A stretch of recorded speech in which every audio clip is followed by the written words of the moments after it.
뉴스 정면 승부에서만 만나볼 수 있는 고퀄리티 정치 토크 여의도 정면 승부 시간입니다.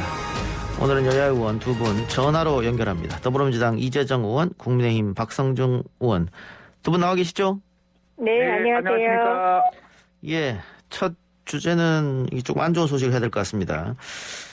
같은 당 의원에 대한 성추행으로 김종철 대표가 정의당 대표직에서 직위 해제됐습니다. 창당 9년 만에 존폐 위기에까지 몰렸다 이런 이야기까지 나오던데 두 분은 먼저 이 사건 어떻게 보셨을지요? 박 의원부터 부탁드리겠습니다. 네. 제도권 정당 가운데서 대표적 진보 정당으로 표현하고 계속 해온 것이 우리 정의당인데, 예. 평소 정의당이 성평등 이슈에 대해서는 강한 목소리를 내왔습니다. 예. 그런 관점에서 굉장히 충격이다. 특히 당대표가 이렇게 했다는 것은, 예. 그래서 평소 주장하는 인권과 진보 관련해서 이중성을 보여준 것 아닌가 이런 생각이 들고요. 예. 두 번째는 우리 더불어민주당하고 큰 집 작은 집 같은 사이인데, 예. 안희정 충남지사라 전 지사라든지 오거돈 전 부산시장이라든지 박은순 전 서울시장이라든지 큰 집에서 하니까 작은 집도 또 난리 나는 거 아닌가 싶어서 참 씁쓸하다는 말씀을 드리고 싶고, 예. 마지막으로 한 마디 더 드리고 싶은 것은 그래도 민주당 큰 집보다는 낫다.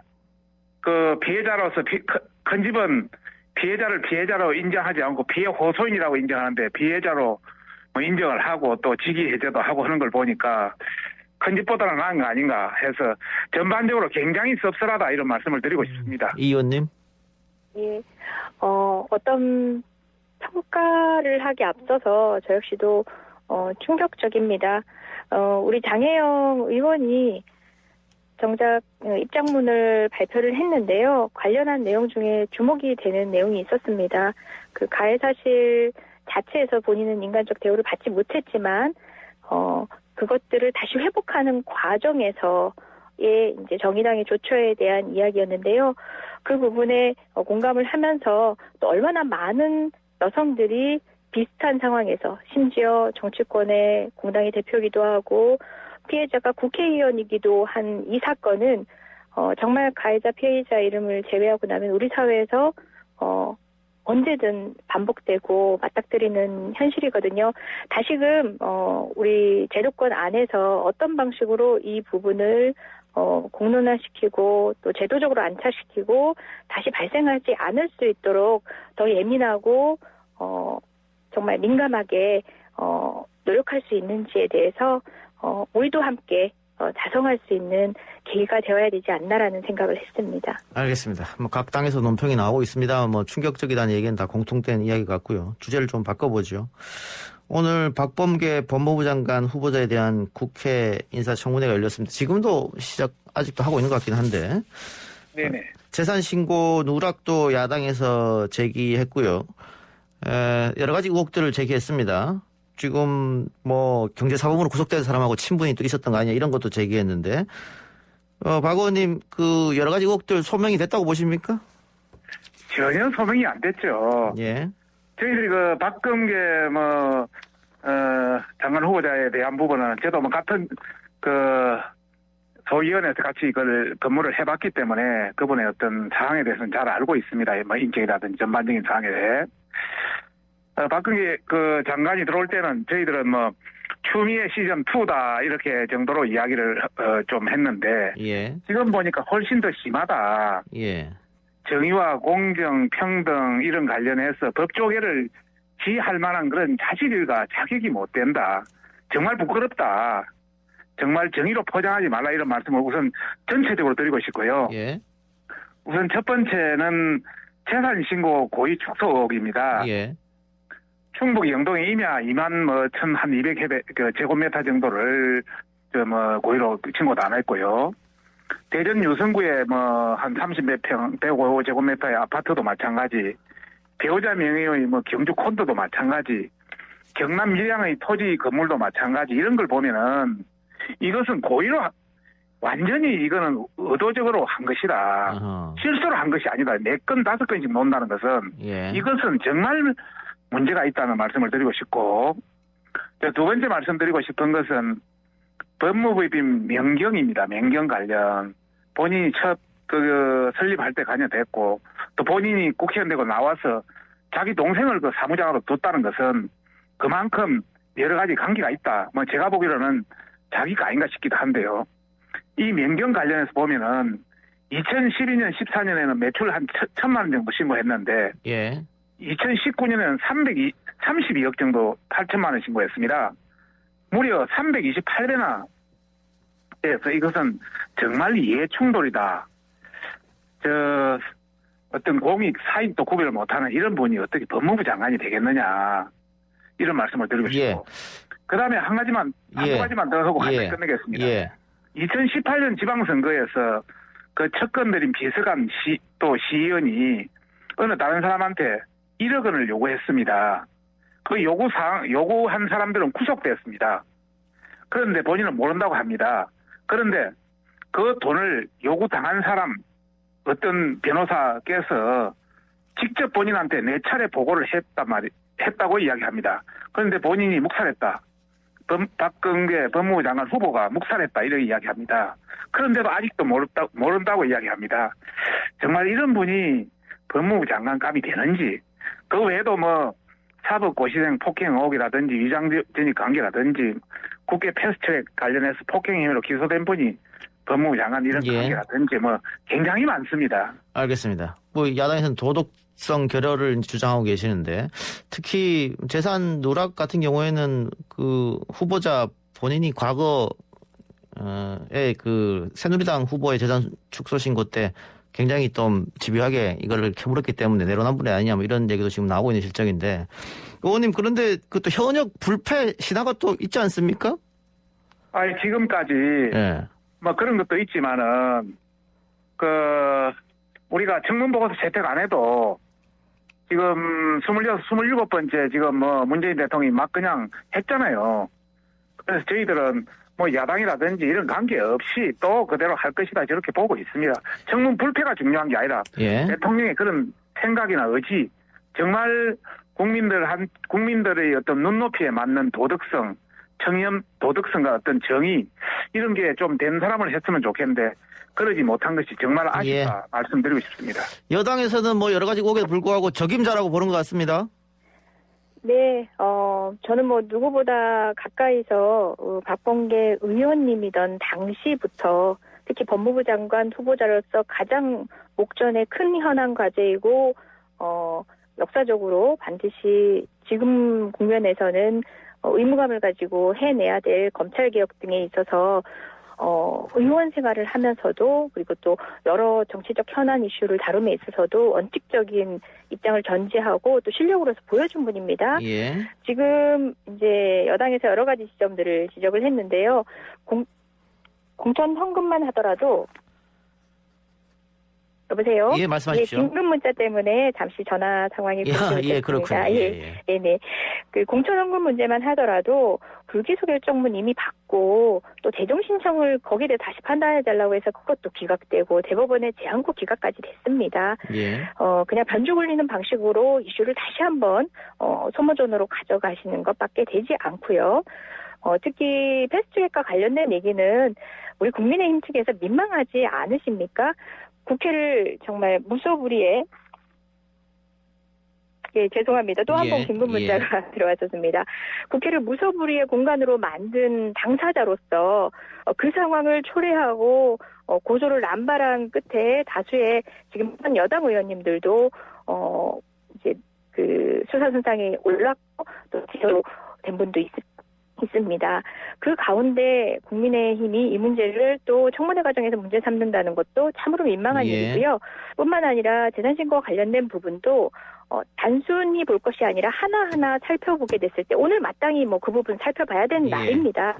그렇기 때문에 충분한 해명을 했고 하나하나 살펴봤을 때 이것이 고의적인 누락이냐 그리고 또 은밀하게 감추기 위한 행위인가 아니면 정말 불찰인가를 따져보는 시간이었고요. 충분히 그 하나하나에 대해서는 국민들이 납득할 만큼 해소됐다고 봅니다. 알겠습니다. 인사청문회 때마다 이런 방식의 공방들, 유사한 주제들을 등가하게 나열하면서 또 이렇다라는 식으로 몰아가곤 있는데요. 그 아까 의원 불패론이란 얘기를 하셨는데요. 반은 맞고 반은 틀립니다. 의원님들 중에 소위 예민한 이슈에 대해서 많은 언급을 지양하거나 그 문제에 총대를 매지 않았던 의원님들 같은 경우는 불패시나 이어가고 계십니다. 그게 당연히 예측이 되는데요. 흔히 박범계 의원님 같은 경우는 뿜범계라는 이야기를 할 만큼 검찰개혁 이슈, 특히 사법개혁 이슈에 굉장히 소명의식을 가지고 목소리를 계속 내오셨던 분입니다. 이런 분들 지명되자마자 그런 얘기 하셨거든요. 청문회가 녹록치 않다. 왜? 사법개혁에 대한 본인의 의지를 어떻게 피력해왔는지, 어떤 활동을 해왔는지 여부와 그건 반비례합니다.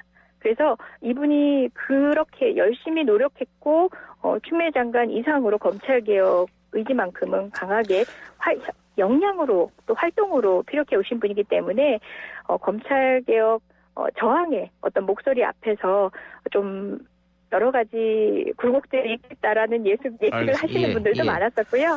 그 반면에 그런 기대감을 모으는 적합 인사라는 의견도 굉장히 많습니다. 의원님 말씀 중에 검찰개혁 단어가 몇 번 나왔는데 그 추미애 장관과 윤석열 총장 간의 갈등이 있었기 때문에 박범계 후보자와 윤석열 총장은 어떤 관계가 될 것인가, 또 두 사람이 사법연수원 동기기도 하고 사석에서는 형동생 한다 이야기도 있고, 또 검찰 인사는 총장 의견을 듣겠다 이렇게 얘기했기 때문에 민주당 지지하는 분들 중에서는 이렇게 해서 검찰 개혁이 제대로 되겠느냐 이렇게 또 지적하는 분도 계시더라고요. 네, 사실 이제 검찰총장 같은 경우는 법무부 장관의 지휘 감독 안에 있는 게 맞습니다. 하지만 우리는 너무나 익숙했던 풍경이 우리 대통령께서도 기자회견 당시에 기자간담회 당시에 언급하셨지만 검찰 출신들로 이루어져서 그런 협의조차도 불필요했고 너무나 자연스럽게 상명하달 방식으로 검찰의 이해관계에 합치되는 방식으로 의사결정이 이루어오고 집행이 되었던 그런 구체제 시스템이 익숙했기 때문에 그런 협의의 과정 또는 검찰 개혁을 위한 그 협의의 과정에서의 검찰의 반발 이런 것들을 새롭게 맞닥뜨리면서 불편해하시는 게 있었거든요. 박범계 후보자님은 어찌되건 간에 그 부분에 있어서 보다 검찰의 설득을 위해서 더 노력하시겠다라는 의지를 천명하신 거지, 검경 수사권 조정 향후에 이런 검찰 개혁의 몇 가지 과제들에 있어서 후퇴를 하거나 다른 목소리를 내신 건 아닙니다. 알겠습니다. 박성중 의원님. 네네. 오늘 청문회에서 또 하나 쟁점이 됐던 게 김학의 전 차관 사건 관련해서인데요. 불법 출국 금지 논란, 바로 이 부분인데. 네네. 뭐 절차적 정의냐 실체적 정의냐 이 논란이 있었고, 이거 일단 어떻게 보시는지 하고요. 두 번째는 박 후보자가 김학의 사건은 공수처 이첩 대상이다 이렇게 얘기했는데 경우에는 이 두 가지 좀 한꺼번에 좀 답해 주세요. 네네. 전반적으로 윤석열 총장의 관계 설정 플러스해서 방금까지 말씀을 드리고자 합니다. 전반적으로 봤을 때 지금 초기이지 않습니까? 그러다 보니까 사법연수원 동기고 형과 동생하던 사이다 보니까, 그리고 또 추미애 전 장관의 갈등 방식도 직접 눈으로 지켜봤으니까 하합하는 초기의 신용은 보일 것이다. 그래서 총장 인사도 듣겠다. 또 윤석열 총장을 건드려서 괜히 지지도 올려줄 필요 없지 않느냐, 이런 차원에서 아마 하합의 어떤 신용은 보일 것 같고요. 저는 시간이 갈수록 갈등으로 갈 수밖에 없다고 생각합니다. 박범계 의원, 저도 같이 TV에 출연해서 그것도 했고, 또 같은 상임위원회에 있어 봤지만은, 이분이 혼자서 판단할 그런 분은 아니다. 그래서 청와대의 여러 가지 입김, 또 여권의 여러 가지 행동 대장이다. 그래서 여권에 불리한 수단은 절대 하지 않을 것이라는 말씀드리고 싶고. 김학의 얘기해 주세요. 다만 윤석열 총장은 임기 6개월밖에 안 남았고, 또 국민만 보호가는 검찰로 해가겠다 하니까 두 분의 어떤 갈등이 노출되지 않겠나 보고 있습니다. 김학의 관련해서 말씀드리면은, 김학의 건도 예를 들어서 검찰총장한테 맡겨서 전반적으로 엄정한 수사를 하면 되죠. 근데 조금 놓으니까 이것을 공수처로 이첩해서 하겠다는 겁니다. 윤석열 부인 사건 것도 공수처로 이첩하겠다는 겁니다. 원전 수사도 문제가 있으니까 이 가행 수사라고 이야기합니다. 벌써부터 일반 국민이 생각하는 이런 수사의 어떤 원칙 또 방향하고 벌써 박범계 장관 후보자가 이야기하는 게 다르고 있습니다. 그런 관점에서 저는 갈수록 갈등이 노출될 수밖에 없다, 이렇게 말씀드리고 싶습니다. 공수처로 이관하면 안 된다, 이런 의견이시고요. 이재정 의원님.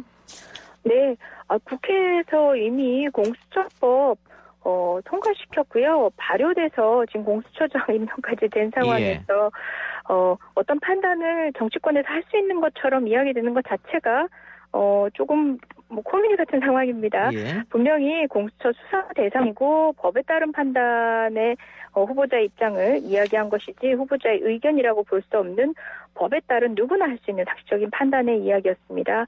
당연히 공수처 검사가 수사 대상이라면 공수처 이첩해야겠고요. 특히 또 윤석열 총장 관련 가족 사건에 대해서는 어떤 언급도 하지 않은 것으로 보이지만 저 같은 경우도 명백히 검찰총장과 관련된 사건입니다. 공수처 수사 대상이라고 봅니다. 출범시킨 법에 의해서 정치적이 보장된 하에서 권력기관을 또한 죽인 검찰에 대한 수사 공수처가 해야죠. 뿐만 아니라 지금 김학의 전 법무부 차관에 대한 출국 금지 사건은 이제 굉장히 뜨거운 감자인데요. 그 핫 이슈에서 허필 그렇게 검찰이 면죄부를 줬던 김학의 전 차관에 대한 문제 허필 왜 이 사건이냐라는 이야기도 드높습니다.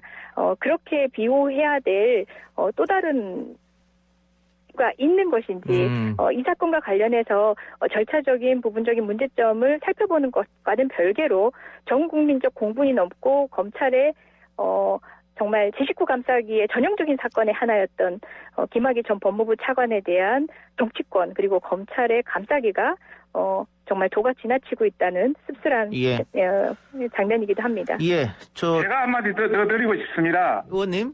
예. 지금 광고를 들어야 돼요, 의원님. 예. 광고를 들어야 되니까 잠깐만요. 네네네. 광고 듣고 와서 제가 답변 드릴게요. 네네, 그러겠습니다. 자, 그럼 잠깐 광고 듣고 올 테니까 두 분 좀 기다려 주세요. 네.